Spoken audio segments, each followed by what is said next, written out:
Bienvenue sur Factframe, votre source pour comprendre l'actualité mondiale.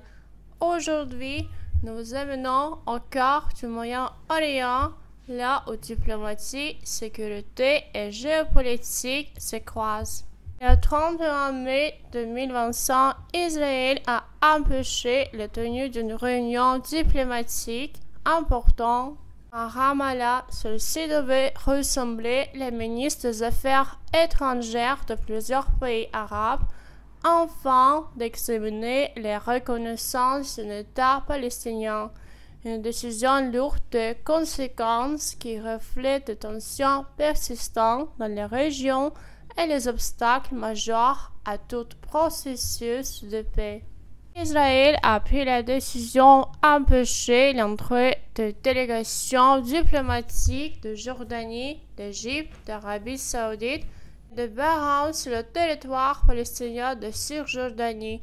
Ces diplomates de haut niveau devaient se réunir à Ramallah, centre administratif de l'autorité palestinienne, afin de discuter de la reconnaissance officielle d'un État palestinien au sein de plusieurs institutions internationales, dont les Nations Unies. Cette réunion était symbolique et stratégique. Elle marquerait une tentative collective de certains pays arabes pour soutenir la cause palestinienne dans un contexte de stagnation du processus de paix. Explication, de nouveau expression, délégation diplomatique signifie groupe officiel représentant un État dans une mission politique à l'étranger.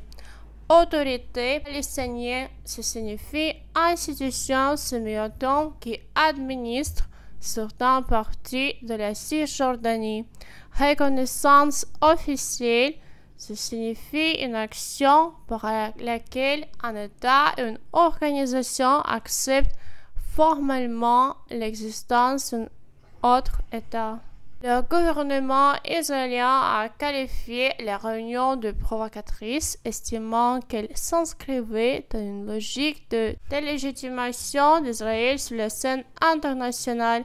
Selon les autorités israéliennes, une telle initiative pourrait compromettre la sécurité intérieure du pays et renforcer les pressions diplomatiques contre sa politique en Cisjordanie.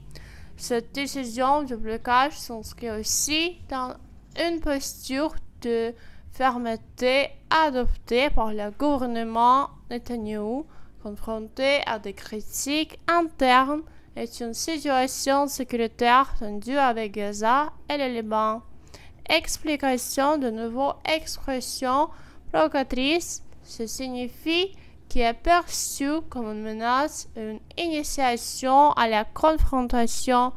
Délégitimation, ce signifie un processus par lequel on tente de priver un acteur de sa légitimité politique ou morale.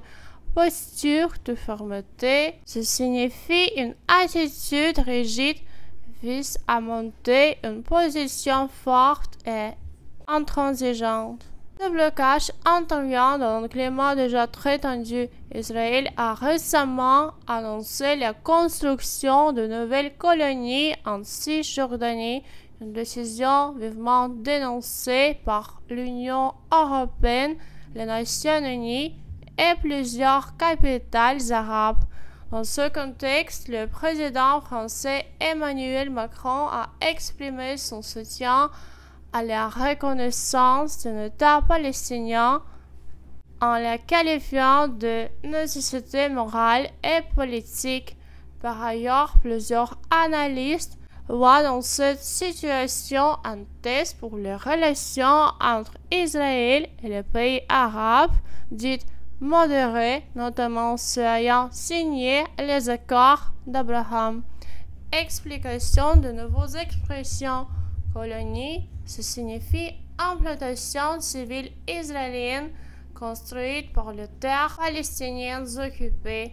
Nécessité morale et politique, ce signifie obligation considérée à la fois comme éthique, juste et stratégique utile. accord d'Abraham, ce signifie traité de normalisation signé en 2020 entre Israël et plusieurs pays arabes, Émirats arabes unis, Bahreïn, Maroc, etc. Cette affaire met en lumière les limites actuelles de la diplomatie régionale et révèle une fois de plus la fragilité des équilibres géopolitiques au Moyen-Orient, alors que les tensions persistent et que les initiatives de paix peinent à produire de résultats concrets. Les lignes de fracture entre les différents acteurs régionaux deviennent de plus en plus visibles et parfois irréconciliables. D'un côté, certains pays arabes tentent de renforcer leur influence en jouant un rôle de médiateur dans le conflit israélo-palestinien, multipliant les propositions de cessez-le-feu, les rencontres diplomatiques et les appels au dialogue.